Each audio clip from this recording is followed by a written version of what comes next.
today we are going to speak to Jacko. So Jacko is joining us here from Scotland, I believe. Well, soon, well, no, in England, right bang in the middle of Nottingham at the moment, yeah. Oh, right, okay. And how are you? How is everything over there? It's been raining today, but there's good weather planned. Lovely. Not quite as sunny as where you are. So, Jacko, you are a Oxygen Advantage Master Instructor.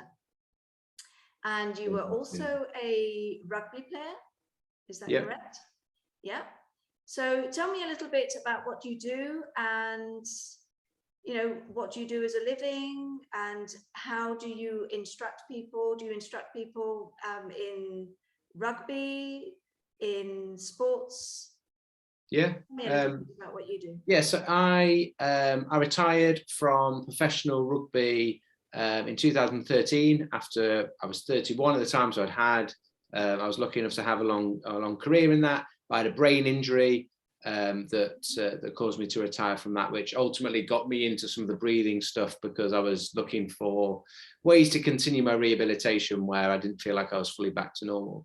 And so having done the Oxygen Advantage certification with Patrick McKeown, I had some friends that were still within the sort of professional rugby world, and I'm very passionate now about going, I wish I knew about this when I played rugby. Like, we trained so hard and we did everything. Like, we were training until we threw up. It was like that type of thing, but never once did we think about how important we get oxygen in and deal with the products that CO2 we want, the products that get created as a part of this.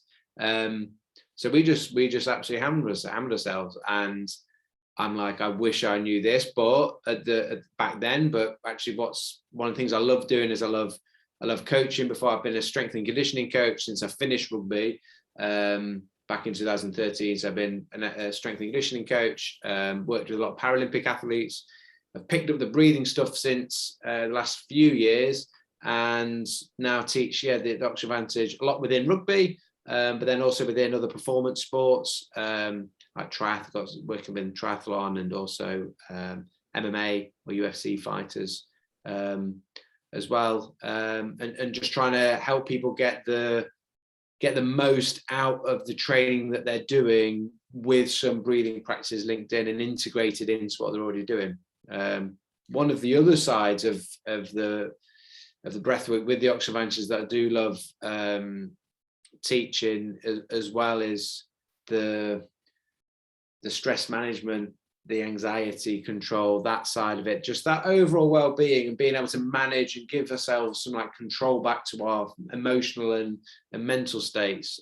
So I do work quite closely with a private GP, private doctor here in the UK that refers clients, and then we've started doing some work in the corporate world, working with people that have got stressful jobs because there's a lot of stuff going on, and there's little things that we can try and teach them that help them just manage that little bit better. And I guess ultimately, if I had to summarize, like, what do I do?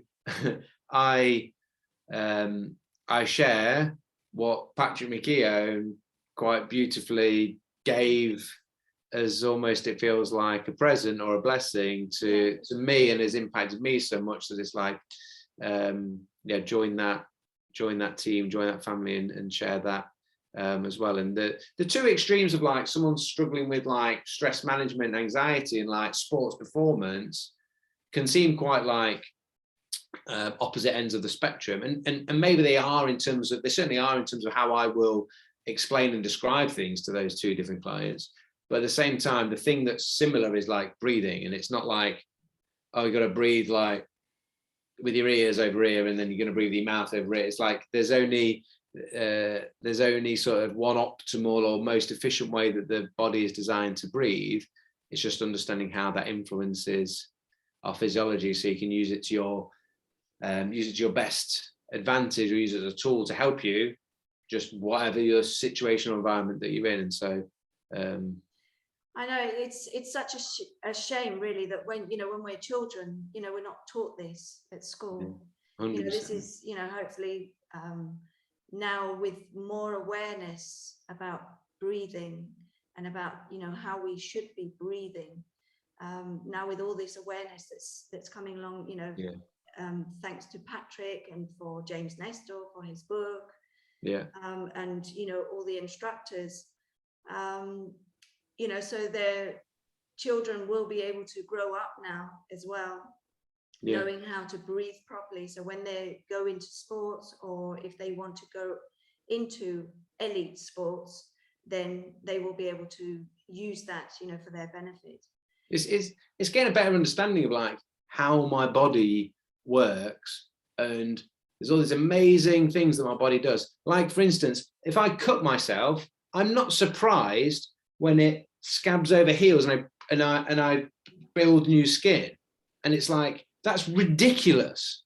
That's like superhero type of stuff. Like, it's only when that cut becomes so big that the body can't do it automatically, but it happens automatically. And all these things that are automatic the body does, there's one of them that we can actually choose to control, and the breath is one of those. And I think that you're right, when you bring it back to like kids, you go like, yes, maths is important, English is important, whatever, language, there's lots of things that are important, but none of those things matter if you take oxygen away from people.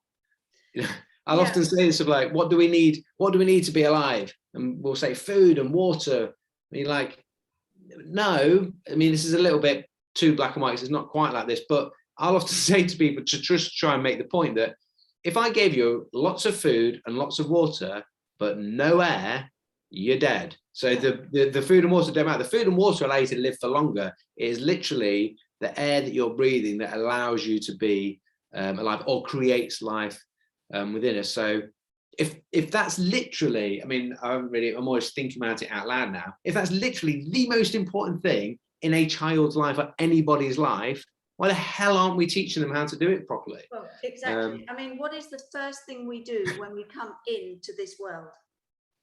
We breathe. We breathe. And what is the last thing that we do? We take a breath, our last breath. Yeah. You know, it's not taking, you know, a bite of food or drinking. No, it's breathing. And yeah, I mean, it's amazing actually how, you know, the most important thing that we do in our life, and nobody is really aware of the quality of their breath. But anyway, slowly this will be changing. It's changed. It's already started, hasn't it? But I think then there's just like you mentioned, a few people that are doing some amazing work. You got Wim Hof on BBC now, like got a huge program making, you know, huge strides in that, like just that wide awareness of like how you breathe can change how you feel, and you're in control of it. The only thing that I sort of, you know, see sometimes is that a lot of people as well then go to the extremes. Yeah. Instead of coming back to basics to say, okay, how do I breathe during the day? How but Flo, we do that in everything. Oh yeah, in everything. No one wants the eat sensible diet. They want the like crazy diet. No one wants the like just do a good normal amount of sensible exercise. No, everyone we want to do. You know, I can talk. I've signed up to do an ultra marathon because I want the challenge or whatever it is. I don't know, maybe because of some deep psychological issue I've not dealt with it. But you know what I mean. But we always in all walks of life, we don't. It's probably an ego thing. It's definitely an ego thing for me. When I overlook the basics of something, regardless of what that thing is, it's my ego going like, or partly I think we get sold this idea that like stuff has to be more complex. It can't just be the basics, can it?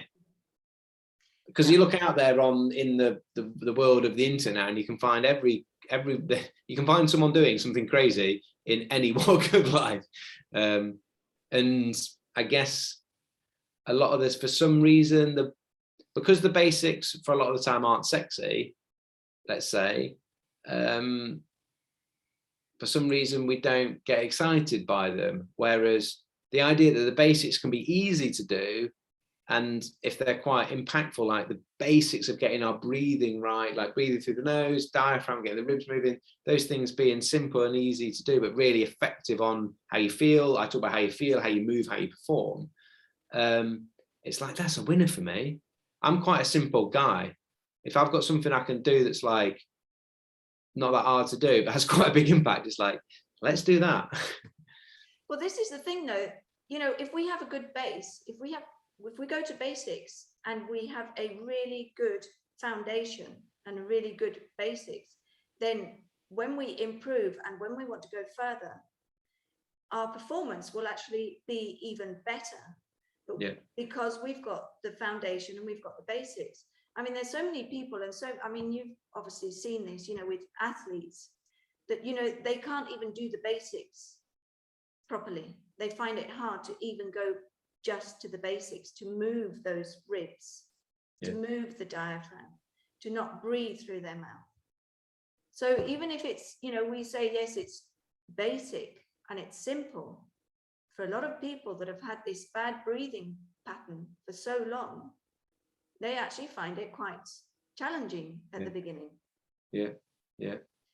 So it's all good stuff. It's all good stuff, this changing and bringing awareness to our breath, because that is actually the most important thing, as as you've said, that we can do for ourselves and actually, and for others, is to bring this awareness of how we are breathing and the quality of our breath.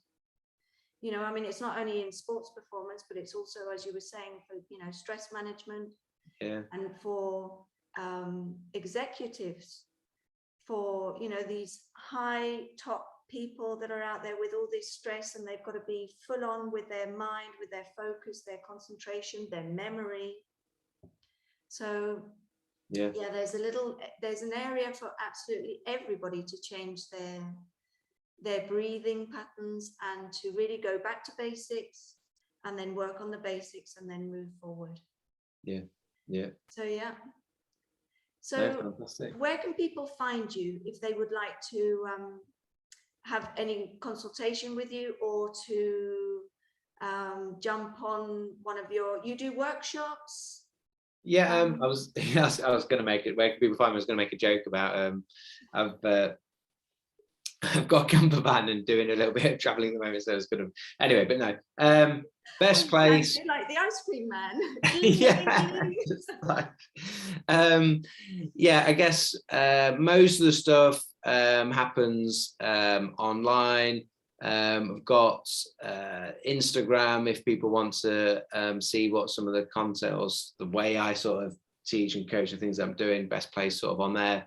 That's Jacko Human Flag. And then got a new app launching, which is probreathwork.com. So depending on when this is going out, whether that's up and running yet, or very simply, if people want to get in touch on a real personal level, my email is david.jackson@oxygenadvantage.com. That's brilliant, because you also do retreats. Do you do retreats? And I've seen that you do also work with ice baths. So if you go to rootedlife.co.uk, it's got some of the events that we do. We do some sort of like wellness days and cold experiences, nature experiences. So there's events there on rootedlife.co.uk. There's like a little team of us that are all very much embedded in like holistic practices and just getting back to basics, but basics of nature ultimately, which I know resonates with you, living off grid. And so that's we've got a workshop we've got an event in Cheshire, 21st of May. There's another one, there's a bit of a break, another one in October, but they're sort of being updated as we go through. Well, that's fantastic. Well, thanks, you, Jacko. Thank you for joining me today, and hopefully we'll speak soon. Cheers, Claire. Okay, then. Bye.